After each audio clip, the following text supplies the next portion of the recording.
I am very pleased to introduce to you our speaker for today, Allan Bulman. Like many of you here, Allan Bulman used to be a student at the University of Melbourne. He did a Bachelor of Commerce in Law, and also like many of you, he became involved with the Melbourne Christian Union back then. Since then, Allan has worked as a clerk, solicitor, as well as worked in the Australian Securities and Investments Commission.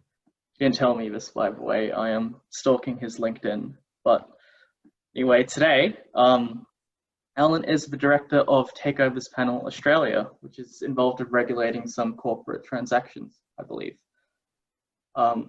Today, Allan will be talking to you guys about what it means to be a leader who is Christian in a secular environment.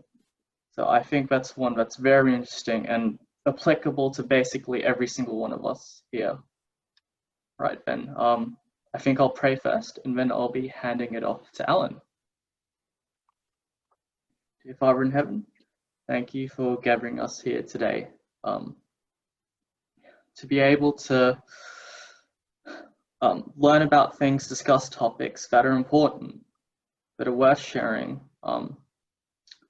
Lord, and that will help us to grow not only spiritually, but in faith and love, but also to teach us how we should interact with other people, but also let us be aware of different ideas that are important to our faith, Lord. Pray that as Allan speaks today, Lord, that you will implant your word into his mouth, your will over this forums, that people may leave this place a bit more like Jesus than they were yesterday. The kingdom come, your will be done. Amen. Amen. Thanks, Fidel. I might start with a few disclaimers. As a lawyer, probably a good idea to have a few disclaimers at the beginning. So, my first is that I'm no theologian. I will be quoting some passages from Scripture to support what I'm saying, but in some cases, some of those passages will have theological undercurrents, which I won't be touching on. And I'm sure as CU people, you've been told to not take what people tell you for gospel, but actually test it out yourself through Scripture. So please don't hesitate to do so as I speak. So the topic for the day is Christian leadership in a secular environment. And in our society, a lot of people aspire to become leaders. That's because often in our society, in leadership comes more money and more power, and that seems to be becoming even more the case as time goes on. So you can look at studies of the gaps between the pay of ordinary workers in companies and CEOs. And in the 1950s, they might have earned 3 to 5 times as much as an ordinary worker. Now the amount is, the pay difference is staggering, the difference between pay. And looking at the way our society looks at leadership, it looks at very much of the lens of meritocracy, I guess. And that is this idea that the leaders are the ones that know it all or know the best. They're sort of the winners, I guess. And we're even taught that to some degree at school. Certainly I was taught that at school, that the prefects at school were the leaders of tomorrow. They were the ones that were the most accomplished out of the year level. And they were the ones that got the rewards of being prefects. It was interesting that one school principal, who wasn't my school principal at the time, a school principal of another school, was actually asked about this idea of having prefects and things like that. And he said, it's important to teach the boys that there are winners and losers, there are leaders and there are followers. So that's very much part of the society that we live in. Now, you may well say, well, hang on a minute, Al, it's not really a meritocracy because there's quite a lot of privilege in our society and some people are born with more privileges than others. There's no doubt about that at all. But the narrative that often is in our society around leadership is leaders are the ones that are the best or the ones that have risen in some way to the top. What does the Christian model, however, of leadership. It's actually quite different. And it also it touches on a sort of an intersection here, in the sense that when people become leaders, because of their abilities in things, they soon find out that their abilities in doing whatever, being a lawyer or an accountant or an engineer, don't necessarily make them good leaders. And so I think it's important to actually see what the Bible says about good leadership.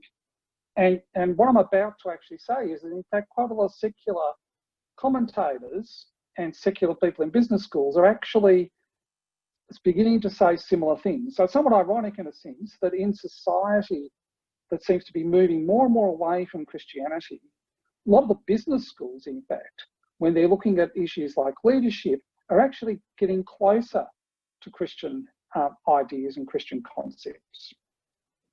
Okay, so that's my general introduction. So my first passage that I thought I would talk about in terms of leadership, and this probably won't surprise many of you, because you'll probably think this would be one that I could turn to at a point like this. And this is in Mark chapter 10 from verse 25. I won't read all of it out, but this is the request of James and John. What appears on its face to be somewhat of an outrageous request to be on each side of Jesus when he goes to glory. And Jesus asks, the cup I drink, are you willing to drink the cup that I'm willing to drink? And they say yes, not really knowing what he's just asked. And he said, oh, well, you will. But to sit at my right hand or my left is not mine to grant. And then he says, and this is the bit that I will read out, and this is the time when all the other apostles are upset at the request, because they probably wanted to get in first. Jesus called them and said to them, you know that among the Gentiles, those whom they recognise as their lords lord it over them, and their great ones and tyrants over them. But not so among you.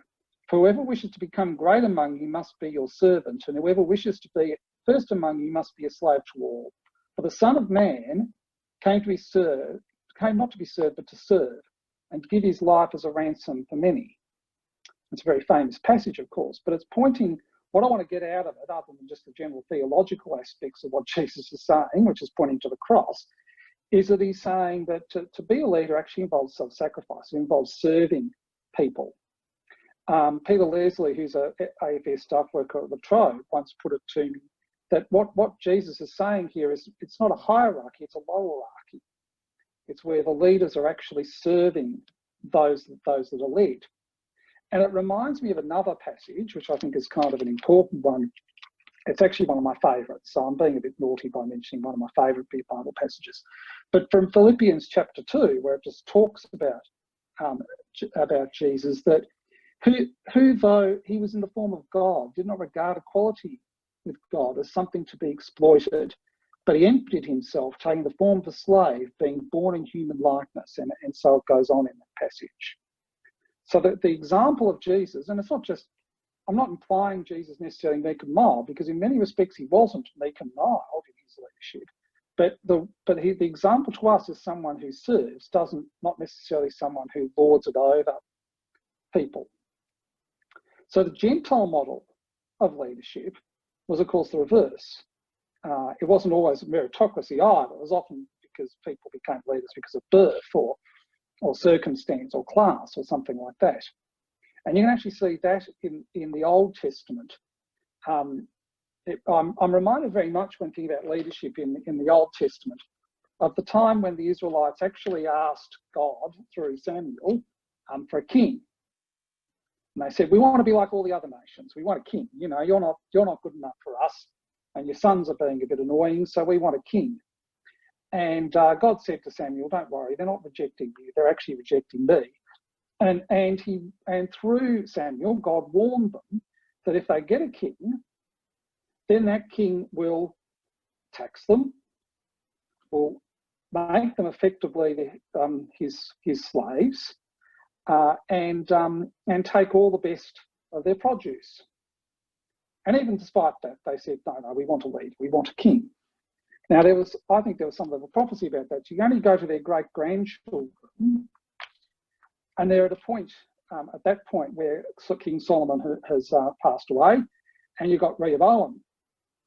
And they go to Rehoboam and say, your father was a bit harsh to us. Can you be less harsh? This is in 1 Kings chapter 12. And he goes to his older advisors and asks what to do. And they say, look, if you're better to these people, they will follow you. But he goes to he didn't like that advice. So he went to his younger advisors, and his younger advisors said, no, be tough and say, your father made our yoke heavy, but you must lighten them. You must say, my little finger is thicker than my father's loins. Now, whereas my father laid on you a heavy yoke, I will add to your yoke. My father disciplined you with whips, but I will discipline you with scorpions. And the rest of that, it was history, of course. It didn't go well for Rehoboam. That model of leadership led to the splitting of the kingdom of Israel from Israel to Judah and general rebellion against him. So I suppose what I'm trying to say here is that the Christian model of leadership is very much the model of service, not necessarily of I'm better than the people who are under me, and so I can just order them around. And certainly the secular view of leadership has a bit of a tension in this regard. So historically, the Gentile view, basically, leadership was sort of the Gentile view of leadership, but it was tempered by the gospel during, for want of a better word, Christendom. And recently, as society's become more meritocratic, as I said before, I think some leaders are seen as superior in terms of their gifts. And I think to some extent our society tends to, this is my view anyway, they tend to idolise gifts. They tend to worship the gifts rather than the giver of the gifts. And I think that has some negative impact on society, which is worth, as Christians, to think about and maybe even critique. So to give you an example, I'm going to say something that might actually sort of excite some of you, and some of you may quite strongly disagree, in fact. But about 5 or 6 years ago, there was a survey about what we as people, normal people in society, what professions do they trust the most? Now, the one that came up as nearly number one was actors. Now, I actually thought that suggested that society was in fact a little bit naive, because what are actors good at? Actors are good at acting.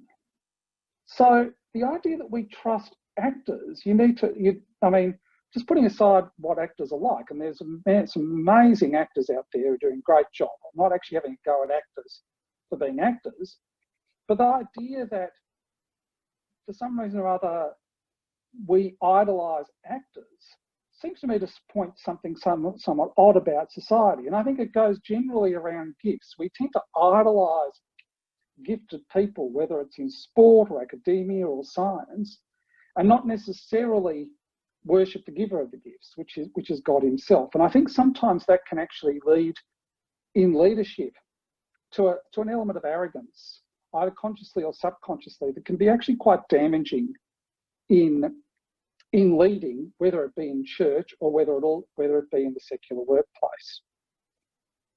Now, as I was saying before, the irony is that as the world has become less Christian, Western world's become less Christian, business schools have started to realise, I think basically through empirical study, that servant leadership, actually seeing you as a leader looking after your team to get the best performance out of your team, actually delivers the best results compared to potentially command control types of forms of leadership.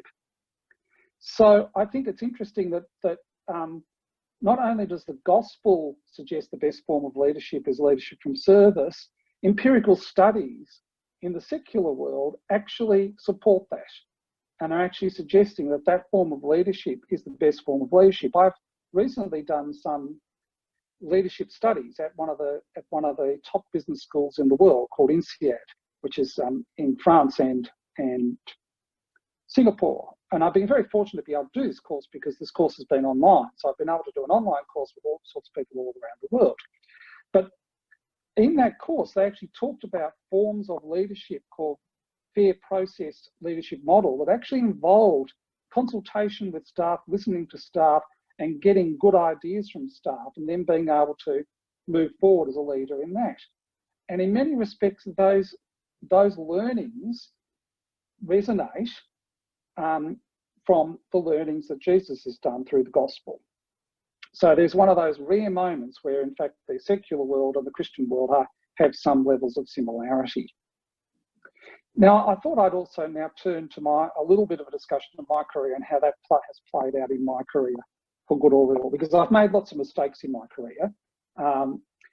Fidel talked about the fact that I was at Melbourne CU, just like you guys. I hasten to add, I was at Melbourne University Christian Union before I suspect most of you were born. So I graduated in 1992 and I started commerce law in 1987, which to many of you would seem like quite some time ago. So I've had quite a lot of time in the workplace and quite a lot of mistakes to learn from during that period. So when I started as a lawyer, I had a few years at a law firm called Minter Ellison, and then after that I went to the Australian Securities and Investments Commission. And by about the age of 29, 30, I ended up becoming a team leader, and I was actually managing staff quite a bit older than me, but they were in their 50s. And I think one of the earliest mistakes I made in my career, and it's reflect on what I've just said before, is that I think subconsciously I had this idea, well, I got to this position because of my technical knowledge as a lawyer, but I was actually the smartest man in the room. I would never have said that even to myself, and I certainly wouldn't have said that to my staff. And in fact, I didn't consciously believe it, but I think subconsciously I did have this idea, well, I'm here for my technical expertise. I know what I'm doing. And in fact, quite often I didn't, and quite often I acted in ways that put people off. And I also, to some extent, subconsciously took on some of the bad habits of other managers that had managed me in the past, and I hadn't quite sort of picked up what those concerns were. So to give you a minor example, I was driven mad when I was at Minter Ellison by one partner who would look at my work and find two spaces between two words, and she'd circle it and nearly throw it in my face. And I thought that was actually a bit rude at the time. When I became a manager, I'd often be given work, and somehow or other I'd find the space between the two words and circle it. I wouldn't necessarily throw it in the other staff member's face, but it'd be one of the things I pointed out. And I realised a couple of years in that I was adopting many of the bad habits that my previous managers had taken, because I hadn't really thought about a proper Christian approach to actually managing people. And that actually came out in one case very soon after I started managing. One of these people who I managed in their 50s came into my office, and he was pretty honest about complaining about some of my behaviour. And he said, you know, you are starting to act just like X and Y. X and Y being my boss and my predecessor. And I sort of thought, oh, okay, that's not so good. And it was actually quite gutsy for him to do that, because another thing you need to realise when you're a leader is people actually want to get on in their careers, so they're not actually always going to tell you the truth. Often, and they're not necessarily, again, it's probably subconscious. I'm not saying they're doing it for nefarious reasons or anything like that, but there will be a tendency, a default position, a subconscious position potentially, for staff to tell you what you want to hear. And so I was actually quite fortunate that I had in my early career a number of people in their 40s and 50s who did actually, who I tried to manage, who did actually come and tell me when I was actually out of line or doing the wrong things. And in some respects, this was even the fact that I think consciously I was actually thinking of trying to be a servant leader or trying to care for my team.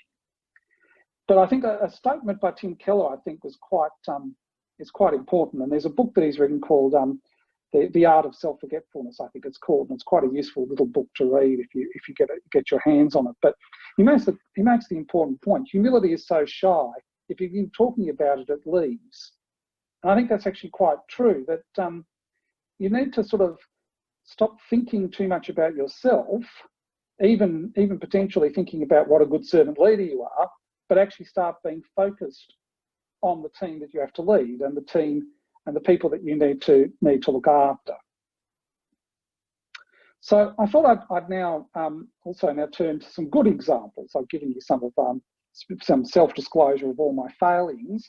I'll give you some examples of other people's successes and some tentative successes on my part as well.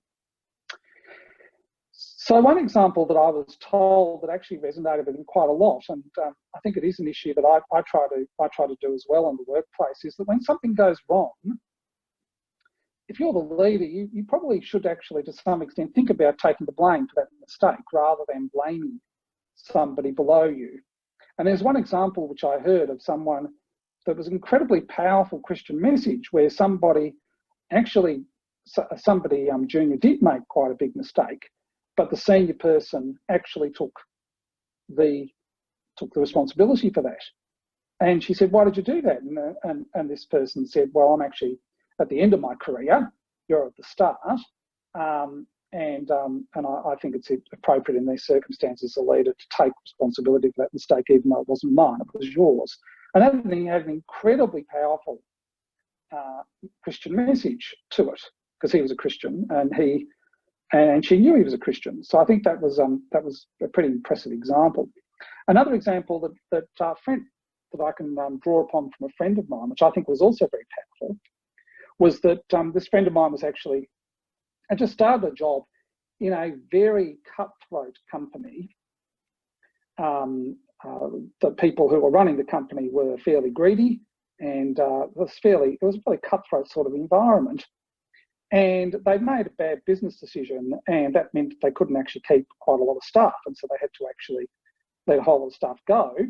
And they asked him to do the message, to send the message to them that, sorry, we're going to have to let you go. I think at great personal risk to himself, he actually levelled with the staff and said, "Well, this is not your fault. This is the fault of the business. The business actually stuffed up, and that's why they're getting rid of you. It's nothing to do with you." And that was, I thought that sort of honesty really resonated with me. I thought that was an extraordinary level of leadership, to be so honest. Most people, when they deliver those messages, are tempted to sort of spin it in some way and spin it in a way that makes the organisation look good, and maybe even the person who they're letting go not look so good. But to actually be honest and say, "No, this was actually a fault of the business. It wasn't a fault of you." That takes a lot of risk. It has legal risk to it, but it also has risks of that person's career. The other example I'd give generally, and I found this when I was at ASIC, was one thing the team appreciated about me. I've talked about all the things the team didn't appreciate about me, but a lot of things that the team appreciated about me was that I was willing to actually work the extra mile with them. Some leaders, sometimes they expect the staff to work beyond 6 p.m. when they go off at 6 p.m. I never did that. If I want the staff to work the extra mile, I tend to think, well, I should really work the extra mile myself and have a bit of and sort of carry the load. And it was put to me when I was at ASIC that was something that the team appreciated compared to other managers. And finally, one example recently is around COVID-19. So my team, the Takeovers Panel, there's 6 of us supporting a group of panel members who are industry people making good decisions in takeover disputes. So it's a fairly intense exercise and often involves working quite long hours. And over the last 18 months, the panel's been very, very busy, and my team has been very, very busy. In fact, we mostly had to work through Christmas to get through quite a high workload. So we've been very, very busy, and we haven't had any leave. We didn't really have any leave during Christmas period. And many of us were looking forward to leave during the course of the year. And lo and behold, March comes. We're about to move offices, And the very day we moved office was the day of the first lockdown. Now, luckily, we've done some risk management and realised that a team of 6 people and the coronavirus was actually pretty high risk. So we started working from home earlier than the first lockdown. But one of the things that I took charge of when the first lockdown was, I thought the actual safety and the psychological and emotional safety of the team is far more important than the results here. So I went to the diary and I said to the team, okay, it's important to get takeover disputes done quickly, but in reality, we need to actually, these meetings that we've actually put in the diary that were going one after the other at the time of lockdown, we need to actually move those back to give us some space. So I was actually thinking about the psychological health of the team over necessarily the work. And of course, I think that's kind of important. I know Disney Corporation, for example, they look at what priorities are. And the main priority at Disney for all the staff is the safety and well-being of the staff. And I think that really resonated with me, and it was something that was very much at the top of my mind at the time that the coronavirus hit. And I think because I did that, I actually moved appointments back. It made it easier for everybody to get home, set up, work out how they're going to work from home, gave us time to actually work out Zoom, because we all of a sudden had to work out how Zoom worked. And we then started to be able to operate, and we're able to successfully transition to working from home reasonably well in that context. So finally, I might just end with what I would call some of the dangers for leaders to just generally be aware of. And the first 2 relate to power and self-deception. When you become a leader, depending on what sort of leader you are, your influence does increase. Another word for influence is power, and some leaders do have a considerable degree of power. And self-deception can still apply as well, and you can still believe in your own rubbish a little bit too much. And I think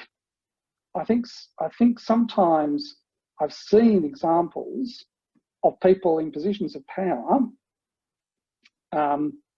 abusing that power in ways that are not good.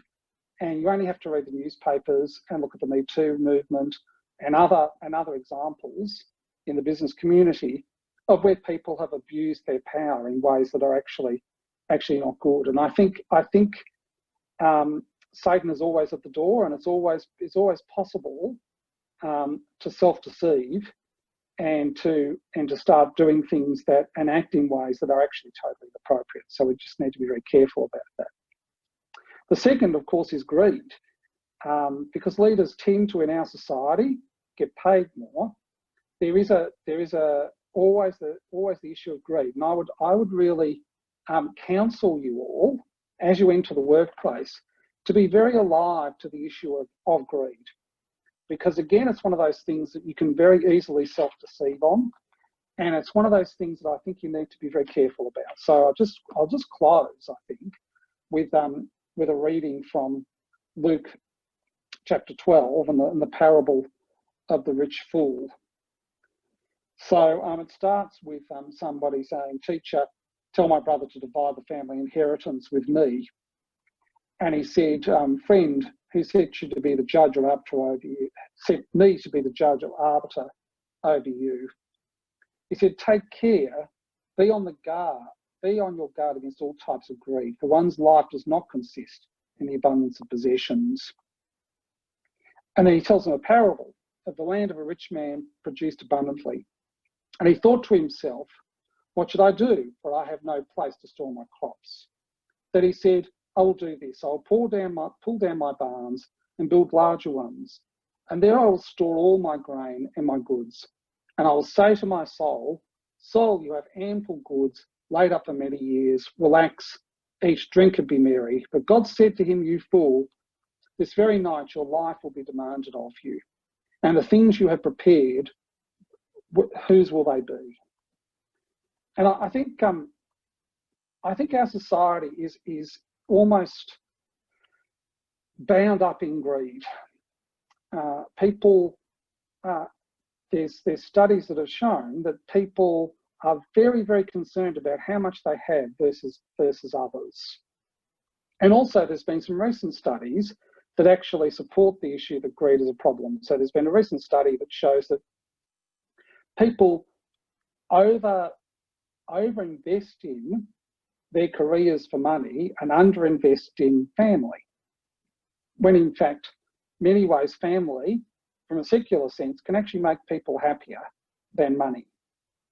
And I think, again, this is where self-deception comes into play. I think subconsciously it's very easy to think, oh, I really should have this. I should have this car, or I should have this nicer house, or I should live in this suburb, or I should send my kids to this sort of school.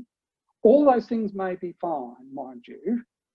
And there may be good reasons to, I'm not anti-private school. There could be good reasons to send children to private schools. I'm not necessarily saying don't send your kids to private schools, don't get me wrong. But I think you need to be quite thoughtful about the decisions you make about that. So just to give you a very small example of where I think I probably got it wrong. When my daughter Amy was born, I think she's actually listening to me now, so this is a bit nerve-wracking, but anyway, when Amy was born, I wanted to save a car for the family, and for some reason I thought, actually, I've heard that Subaru cars are safe. I'll buy a Subaru. So I spent probably 10 to 12 grand more than I needed to buy a Subaru Liberty for the family. Now, when she became a little bit older and I took her to the play centre, I went to park at the play centre. At the play centre, all the cars were Subarus. I'd done what everybody else had done. And I think that's something you just need to be aware of, that subconsciously, you may well, when you get into your career, start doing what everybody else is doing. It may not be the right decision. I spent 12 grand more on that car than perhaps I should have, because I did what everybody else did.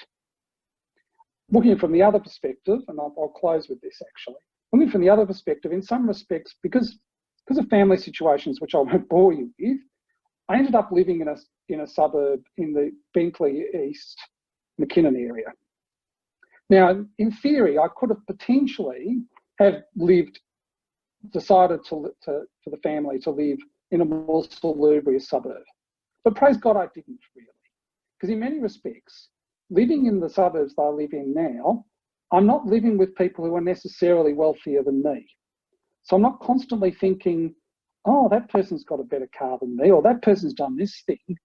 And then I have this subconscious thought, I better get more money, I must get more money, so I can do that too.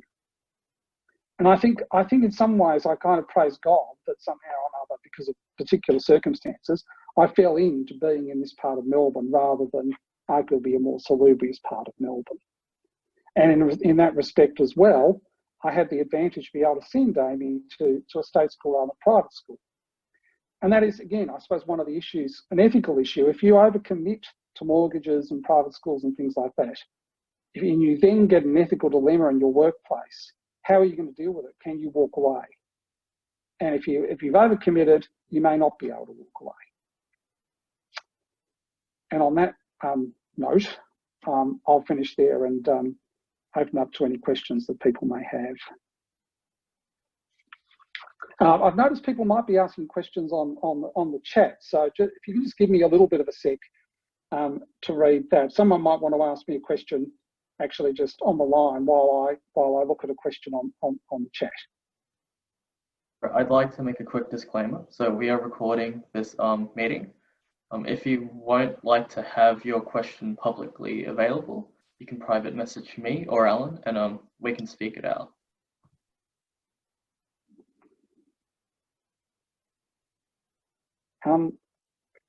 There is a question around trust in media. Do you want to read that out, Fidel? I still need to ponder it. I might be able to get an answer Sure. Once you've read it out. I'll read it out. Okay, so trust in politicians as leaders has been at an all-time low in the past 10 years around the world. What can they, the media, and we need to do to rebuild trust?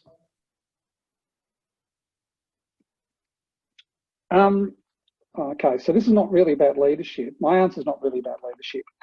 It's probably, and I might be a bit controversial by saying this.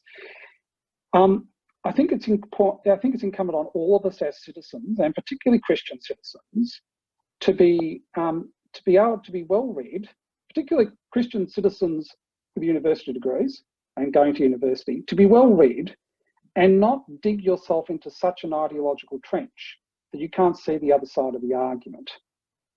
So if you look at the United States of America, for example, I think there's quite a lot of entrenching views and quite a lot of, and to some extent, the parties in the US seem to become more and more extreme. And I think to some extent, as citizens, we just need to be careful to actually be able to see the good in the other side. Like if you're a Liberal supporter, you should be able to see the good things that Labor is suggesting as well, and vice versa. And I think, and to some extent, we need to hold the media to account in relation to that. So to the extent that the media overplays advocacy journalism, I think as citizens, we should call them out for that. And at the moment, both sides of politics in the media are doing that. They're increasingly playing advocacy journalism, although I think the Fairfax press is starting to get better in that regard over the last couple of years. But there's been a bit of a game being played where you read in the papers an article in the Australian, for example. I might read an article in the Australian and I think, well, that's boring. I knew exactly what they were going to say, because they're in their ideological little trench. They're not seeing other viewpoints, other perspectives. So sorry, that probably didn't answer the question at all, really, but because I'm kind of saying it really starts with us as citizens. Any other questions? We have another question. Christians are called to tell the truth. Leaders are often called to enact changes they don't agree with. Should we be honest with the people we lead or the people we report when we have these conflicts? I think I would say you need to be very careful about lying just to hold the party line. As I said, I think the thing that I found quite motivating by my friend's example was he didn't do that. He actually told the truth. And I think to some extent, we should as a default think, can we tell the truth rather than spin a line? Now of course, most situations are a lot more complicated than that. And to some extent, you have obligations to your bosses and obligations to the organisation, and you can't just push those away sometimes. But I think you need to think through. Those are always the really difficult decisions when you have those decisions. I've never really had a decision quite as extreme as that. In fact, most ethical decisions are never extreme decisions, and that's part of the problem about ethical decisions, to be honest. They often come to you in subtle ways and you don't pick it out. So to give you an example, when I was working for the Australian Securities and Investments Commission, you'd think working for the corporate regulator, trying to get the bad guy, you're on the side of the angels. That's actually the most dangerous place to be when it comes to ethical decisions, because the temptation will be subconsciously that the ends justify the means. I actually found it the bigger ethical decisions I had to deal with as a lawyer was actually as the regulator than I did in private practice, or for that matter in the panel. So I think you just need to be thoughtful about these sort of issues and think about it. And I would also encourage you to have accountable friends in the same business areas as you're working in, or similar areas to you're working in, that they can understand your plight, so you can actually talk to them about it on a confidential basis. Because that's what I do. I have friends that work in allied areas who are Christian, and I will actually talk to them about some of the issues that I deal with, and they talk about the issues that they deal with. And through that, we can actually workshop and get the best results.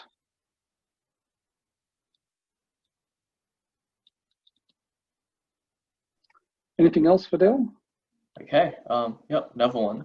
So as people, it can be quite natural to seek forms of power, maybe in terms of job security or opportunities. For example, us university students, we're taking this degree, so we have more opportunities for academia or like the workforce. So maybe later on when we join companies or join whatever groups, we might continue to seek higher places of power, places of leadership. Yep. Is that how should we regulate that as Christians? Is it okay to seek, higher salaries, higher positions? I think it's, to some extent, the parable of the talents has often been misused, but I think there is something behind a slightly more secular reading of that, and that is you should actually invest in your abilities and contribute to society generally. So I think it is important to do the very best that you can do in whatever you're doing. And if that means that you end up getting promotions and you end up in leadership positions, that's not a bad thing in and of itself. I think that's, in many ways, that's a good thing. It's a good thing to develop your skills, develop your abilities to be able to contribute. Where it can go wrong is when it becomes the ultimate, when it replaces God, where your career replaces God. You should be working as a part of, as it says, I think in Romans 12, as a living sacrifice to God. You're working, you're studying, you're developing your abilities to give to others and to give to the general community. And that, to look at it from a sort of an obvious example, if you're a doctor and you're studying to be a doctor and you're studying to be the best doctor you can be, you save lives doing that, right? Now, that's not that different from being a good lawyer. Lawyers don't save lives, of course. I'm not suggesting they do. Lawyers are often people who can't stand the sight of blood. That's why they became lawyers. But economists, all these different surveyors, architects, these are people that are contributing to the world, and the better they can do that, the better our world's going to be. And that's a great gift. That's giving to the community. Being able to sort of invent things, do things, they're all good things. And if that gives you an opportunity to lead, then that's when I say you go to what the Bible says about leadership and how to actually become a good leader, as well as doing well in whatever you do. And that's why I said also before, you just then need to be aware of what the risks are in terms of greed, in terms of power, and those sort of things. So that's why I wouldn't necessarily say it's a bad thing necessarily to live in the best suburb of Melbourne and send all your kids to private schools and all that sort of thing. That's not necessarily a bad thing if they come through just being a servant-hearted leader in whatever field you are, and for whatever reason you get those rewards. So I know one of my former pastors would say one of the tests is whether you're actually living at a social standing one below than you could actually afford.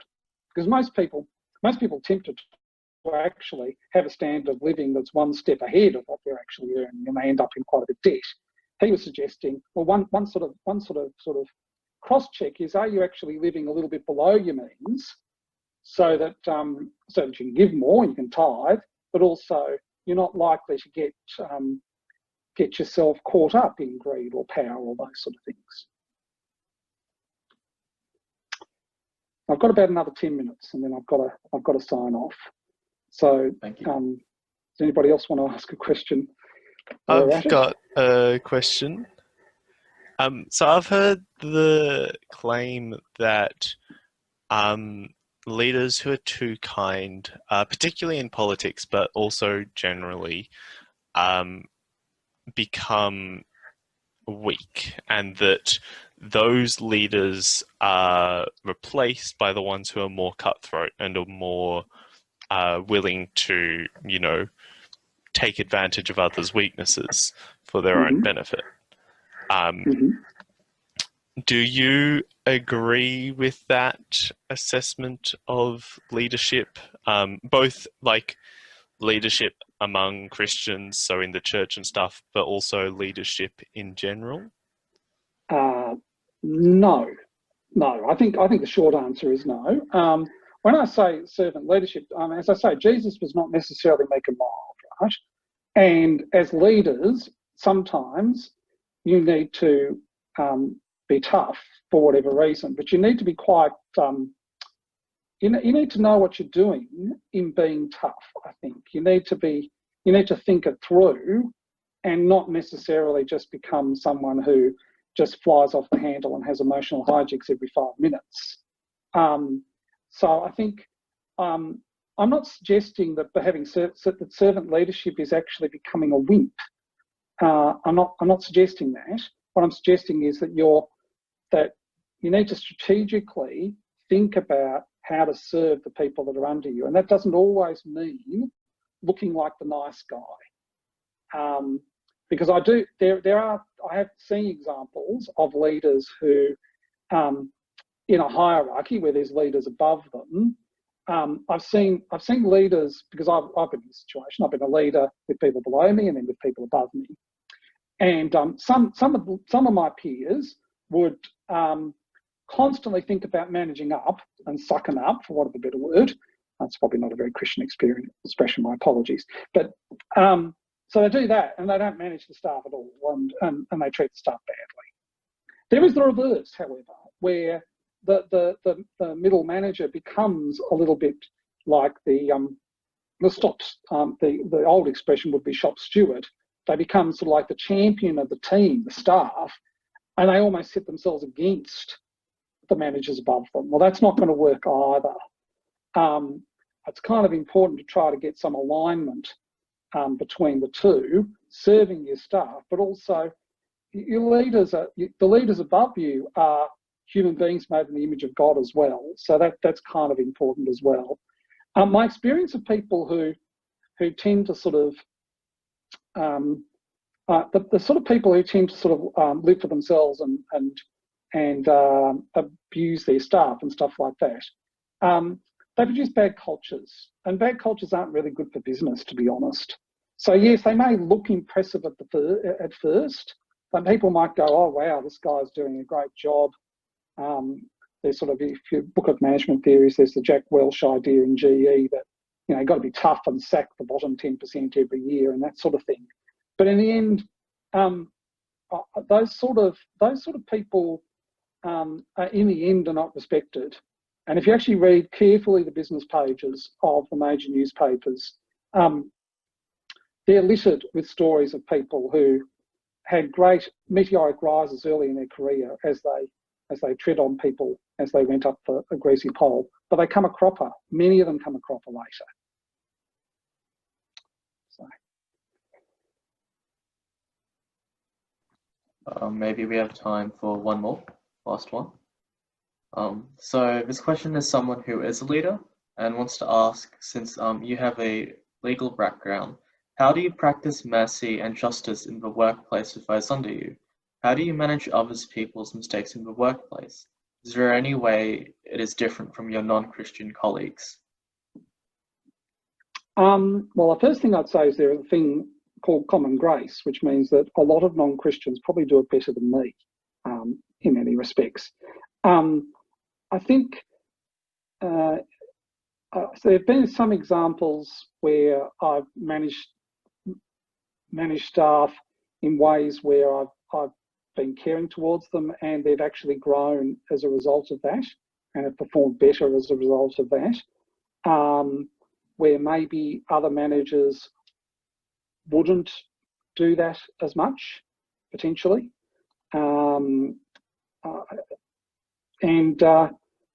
Sorry, can you just repeat the question again, Fidel? I may have missed something. Yeah, so how do you practice mercy and justice to those under you? How do you manage their mistakes, and how is it different from your colleagues? Yeah, so I think Well, I certainly try and be caring of my team, and certainly one thing I try to do is give credit where credit's due with the team. So if some team member does a particularly good job, I'll make sure that the panel members are aware of that's their work and not necessarily and not entirely mine, or often not mine at all. I try to do that quite a lot because I think that's quite important. It's quite empowering for staff. But also when staff are not necessarily performing as well, being patient with them. You can't be patient forever in some respects in terms of non-performance, because non-performance can be an issue that can actually suck the life out of organisations sometimes.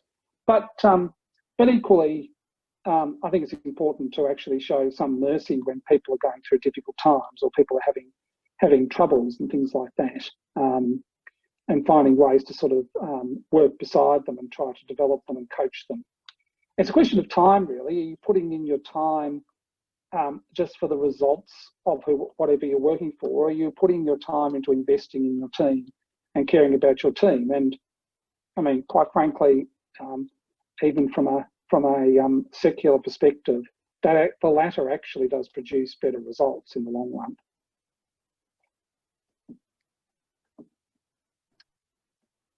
All right. Well, I think with that, thank you everyone so much for coming. Also, a massive thank you for Allan Bulman for sharing us his wisdom, for counselling us, for mentoring us.